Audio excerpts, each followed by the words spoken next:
Selamat malam dan selamat datang di dalam Oase, sebuah momen untuk setiap dari kita dapat rest, beristirahat, dan mengalami refresh kebaruan di dalam keseharian.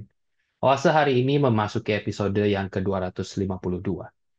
Seorang penulis bernama Han Byung-chul di dalam bukunya berjudul The Sand of Time menulis, "We age, but we are not getting old." Jasmani kita menua, tetapi tidak dibarengi oleh kesadaran eksistensial yang dalam, hanya bertambah umur, namun tidak juga bijaksana. Setiap hari berganti adalah satu hari lagi menuju kematian. Jika besok adalah hari terakhir kita, apakah hari ini kita telah menjadi orang yang lebih baik di hadapan Tuhan dan di hadapan sesama kita? Mari Bapak Ibu, kita mengambil waktu berdiam sejenak di hadapan Tuhan.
Ya Tuhan, terima kasih sekali lagi, satu malam lagi Engkau mengizinkan kami datang.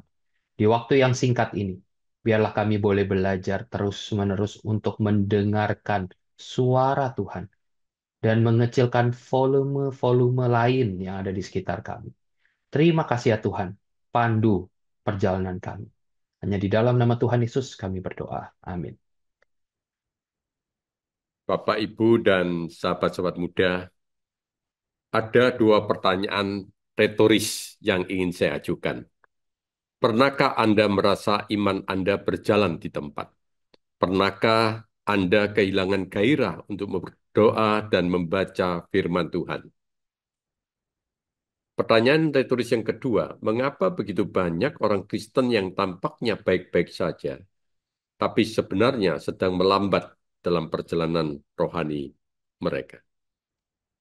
Hari ini saya mengajak kita semua merenungkan sejenak dengan mengumuli satu topik yang jarang atau mungkin belum pernah kita mengumulkan, yaitu lamban rohani. Mari kita akan membaca dasar Alkitabnya dari Ibrani pasal 6 ayat 11 sampai 12. Tetapi kami ingin supaya kamu masing-masing menunjukkan kesungguhan yang sama untuk mewujudkan pengharapan sampai akhir. Agar kamu jangan menjadi lamban, melainkan meneladani mereka yang oleh iman dan mewarisi janji-janji itu. Ada kisah yang luar biasa dan sangat menarik sebagaimana tertulis dalam laporan The Proceeding of the US Naval Institute. Kisah yang luar biasa menarik ini berasal dari kisah Perang Dunia yang kedua yang menggambarkan pentingnya ketekunan, kesungguhan, dan tanggung jawab seseorang. Dikisahkan pada tanggal 8 Agustus 1942, kapal perang USS Astoria CA-34 adalah kapal penjelajah Amerika pertama yang menghadapi serangan Jepang dalam pertempuran Savo Island. Walaupun kapal ini sempat mengenai kapal perang Jepang Chokai, Astoria mengalami kerusakan parah dan akhirnya tenggelam. Salah satu awak kapalnya bernama Samuel Elgin Staples tersapu ke laut akibat ledakan dengan luka parah di kedua kakinya. Ia hanya bisa bertahan hidup dengan sabuk pelampung yang digunakannya. Beberapa jam kemudian, ia berhasil diselamatkan oleh kapal yang lain, namun kembali terlempar ke laut ketika kapal penyelamatnya tenggelam. Ia akhirnya selamat setelah diselamatkan lagi oleh kapal USS Presiden Jackson, EP-37. Saat berada di kapal itu, Staples memperhatikan sabuk pelampungnya yang telah menyelamatkannya. Ia melihat bahwa sabuk itu diproduksi oleh Firestone Tire and Rubber Company di Ohio, tempat ibunya bekerja. Saat kembali ke rumah, ia bertanya kepada ibunya tentang kode produksi yang tertera di sabuk itu. Ibunya menjelaskan bahwa setiap produk memiliki kode inspektur yang bertanggung jawab atas kualitas dari sabuk itu. Ketika Staples menyebutkan kodenya itu, ibunya terkejut. Itu adalah kode ibunya sendiri. Dari sini kita melihat bagaimana ketekunan, kesungguhan seorang ibu melakukan pekerjaannya dengan baik berujung kepada keselamatan anaknya sendiri. Jika dalam perkara duniawi ketekunan begitu penting, kesungguhan di dalam bekerja begitu penting, betapa lebih lagi dalam perkara rohani dan kekekalan. Penulis Ibrani berkata di dalam Ibrani 6:11 ayat 12 seperti yang tadi sudah kita baca tadi. Sekali lagi saya bacakan. Tetapi kami ingin supaya kamu masing-masing menunjukkan kesungguhan yang sama untuk mewujudkan pengharapan sampai akhir. Agar kamu jangan menjadi lamban, melainkan meneladani mereka yang oleh iman dan mewarisi janji-janji itu. Ken Hughes di dalam salah satu tafsirannya dia berkata, sebetulnya Ibrani pasal 11 dan 12 itu menunjukkan ada musuh terbesar dari kesungguhan atau ketekunan seseorang adalah kemalasan, yaitu sloth. Itu. Kata dalam bahasa Yunani yang diterjemahkan sebagai malas dalam teks ini sebenarnya memiliki makna yang jarang digunakan, yaitu selagis lamban. Kata ini muncul dalam pengertian lamban di dalam Ibrani pasal 5 ayat yang ke-11. Tentang hal itu banyak yang harus kami katakan, tetapi yang sukar untuk jelaskan karena kamu telah lamban dalam hal untuk mendengarkan. Itu yang tertulis di dalam Ibrani 5 ayat 11. Lamban untuk mendengarkan. Kata lamban untuk mendengar itu secara harfiahnya mengandung pengertian tuli rohani. Lamban mendengar beriringan dengan kehidupan yang malas dan tidak produktif. Ketika seseorang tidak lagi peka mendengar suara Tuhan, maka segala aspek kehidupannya akan menurun dan menuju kepada kehancuran. Oleh karena itu dikatakan di dalam bagian ini, Ken justru mengatakan tidak peka mendengar suara Tuhan, menyebabkan seorang lamban rohani akan sangat mengancam kehidupan spiritual seorang anak Tuhan. Ibu bapak dan sahabat-sahabat muda, ada seorang yang bernama Jack Ruda. Dia mengatakan di dalam bukunya itu dibutuhkan energi yang besar untuk hidup tetap pada jalur untuk menjalani hidup layak di hadapan Allah sebagai tertulis dalam ayat 1-10. Namun di sisi lain dia mengatakan begitu mudahnya seseorang itu menjadi lamban secara rohani. Tentunya ini merupakan satu peringatan yang begitu luar biasa. Dibutuhkan energi yang besar untuk hidup pada jalur untuk menjalani hidup yang layak di hadapan Allah. Tapi Ruda juga mengatakan kelambanan yang dimaksudkan di dalam bagian ini lebih dari sekedar kemalasan. Kemalasan itu bisa disembuhkan dengan peringatan keras. Meskipun kemalasan dapat berperan dalam kelambanan itu. Jadi artinya kemalasan itu masih bisa disembuhkan. Tapi kelambanan itu lebih sulit dari sekedar kemalasan untuk disembuhkan. Ada beberapa macam kelambanan rohani itu. Sebagaimana tertulis di dalam satu artikel yang ditulis oleh pendeta Simons, pendeta Puritan abad 17. Ada 3 tipe kelambanan. Yaitu yang pertama kelambanan yang disengaja. Orang-orang yang memutuskan tidak peduli dengan keselamatan kekal mereka. Mereka tidak pernah bergeming dari kenikmatan dan rasa aman semu mereka, baik pada waktu hidup maupun mati. Begitu banyak orang Kristen yang hidupnya masih ikut arus dunia saja. Nanti kalau sudah tua, ada usia tertentu, baru ikut arus surgawi. Satu kelambanan yang disengaja. Yang kedua, kelambanan yang menunda-nunda. Sebagian orang berniat memelihara jiwanya, namun tidak sekarang. Mereka banyak mengatur waktu untuk hal-hal di luar rohani. Si pemalas meminta waktu berbaring sebentar lagi dan sebentar lagi untuk bangun. Itu yang digambarkan. Dan itu sangat berbahaya sekali. Orang yang seperti ini adalah orang yang tidak peduli dengan urusan rohani. Yang ketiga, kelambanan karena gangguan. Tatkala seseorang berniat hidup mentaati Allah, tapi begitu enggan seperti pergerakan roda yang terhambat karena karat. Distraksi yang terbesar pada zaman ini adalah berpacu dengan penggunaan waktu terbesar setiap hari yang tidak berkedip di depan layar gadget, laptop, maupun hal-hal sepele yang lainnya. Itu sangat memiliki satu peranan kelambanan karena gangguan. Kemalasan atau lamban rohani adalah sesuatu yang mengancam kehidupan seseorang. Ada bahaya besar yang mengancam setiap orang percaya jika lamban rohani itu tidak diperangi. Seperti gesekan yang bisa menghentikan laju sebuah kereta api tanpa adanya tenaga penggerak yang konstan. Atau seperti pendulum yang berhenti, berayun, jika tidak ada dorongan terus-menerus. Begitu pula kehidupan rohani seseorang akan melambat jika tidak ada kesadaran diri dan tekad untuk bertumbuh secara rohani. Tidak peka mendengar suara Tuhan yang menyebabkan seorang lamban rohani akan sangat mengancam kehidupan spiritual seorang anak Tuhan. Apa akibatnya? Kalau kita melihat yang pertama dikatakan keterhilangan keintiman dengan Tuhan. Yang kedua, kehilangan bimbingan rohani dari Sang Gembala Agung. Yang ketiga, hidup tanpa arah dan tujuan yang jelas.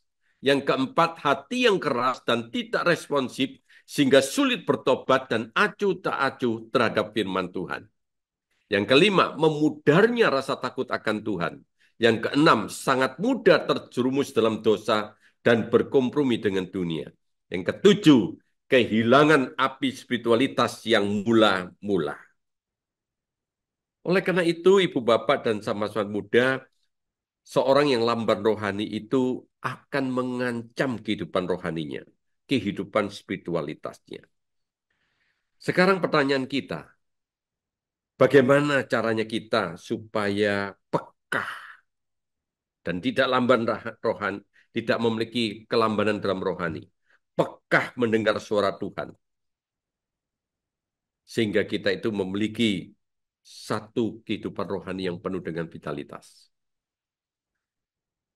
Bapak, Ibu, dan sahabat muda, peka mendengar suara Tuhan adalah selalu berasal dari relasi yang intim, relasi kasih yang intim dengan Allah.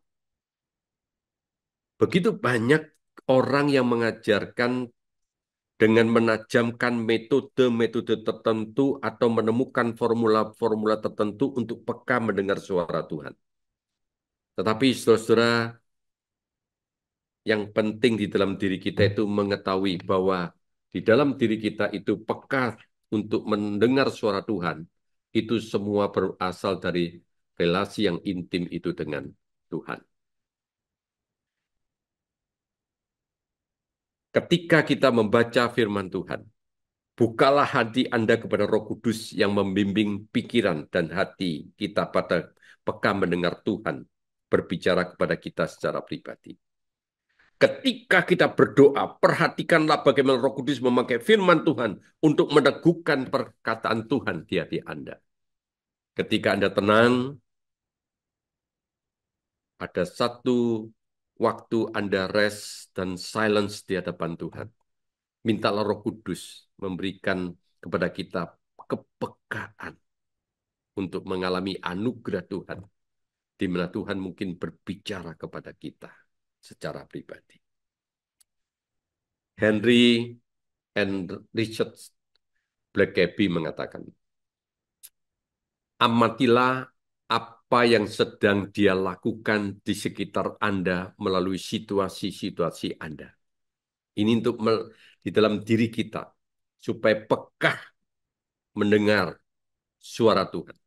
Amatilah apa yang sedang dia lakukan, apa yang sedang Allah lakukan di sekitaran Anda, pada waktu Anda bekerja, pada waktu Anda studi, pada waktu Anda rekreasi, pada waktu Anda menikmati pemandangan, pada waktu Anda sedang dalam keadaan yang sulit, dalam keadaan penuh dengan pergumulan. Saudara, coba lihat, matilah apa yang sedang Allah karyakan di dalam kehidupan kita, di dalam setiap situasi kehidupan ini. Kemudian dilanjutkan, Tuhan berbicara kepada Anda ketika Anda berdoa. Dan Tuhan berbicara pada Anda melalui kitab suci. Adalah Tuhan yang sama, yang sedang terus bekerja di sekitar Anda setiap hari. Ibu, Bapak, dan sahabat-sahabat muda, di dalam diri kita pada hari ini,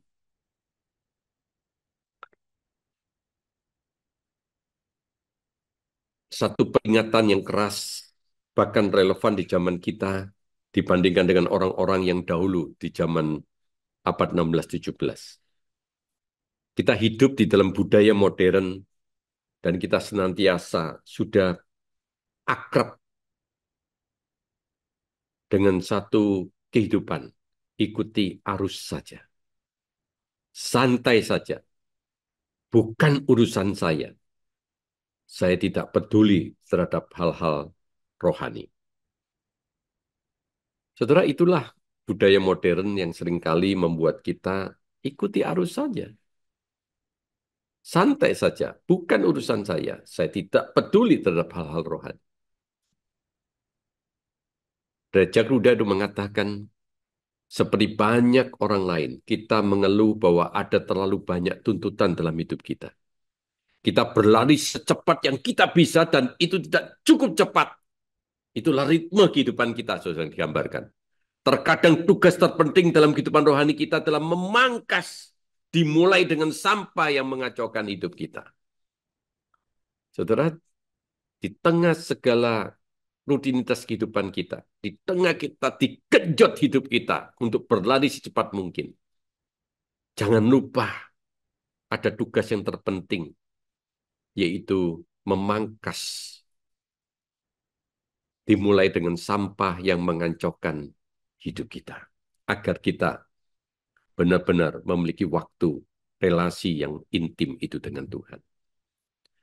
Orang kudus seharusnya memacu kehidupan spiritualitasnya. Laksana Yehu memacu kereta kudanya dengan segenap hati dan membara. Di dalam 2 Raja-Raja pasal 9 ayat yang ke-20. Saya mau mengajak kepada kita semuanya pada hari ini, kita melakukan self-reflection. Ada satu waktu. Pertanyaannya adalah, apakah Anda akan tetap lambat? Atau Anda mulai mengejar Tuhan dengan segala kesungguhan hati Anda pada saat ini? Mari kita tenang di hadapan Tuhan.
Bapa, kami sungguh bersyukur dunia menawarkan kami pada kecepatan dan juga pada filosofi kehidupan santai saja, nanti saja,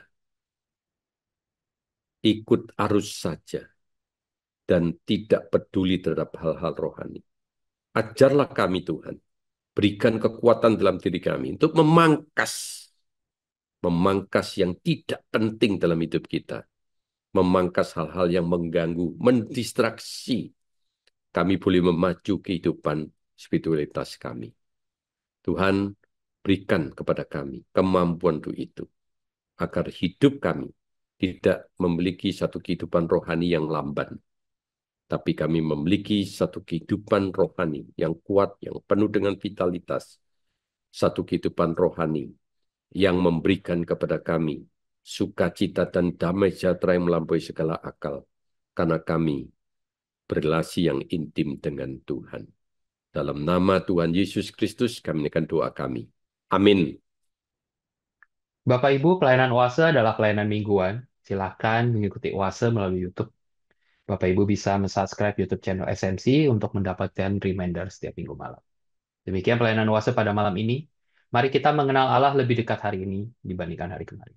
Tuhan Yesus memberkati.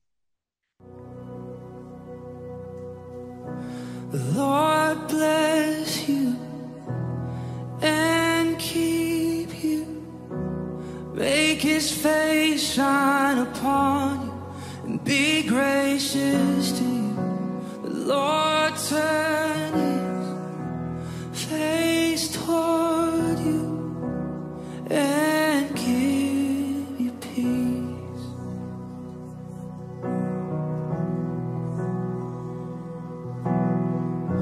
The Lord bless you and keep you. Make his face shine upon you and be gracious to you. The Lord turn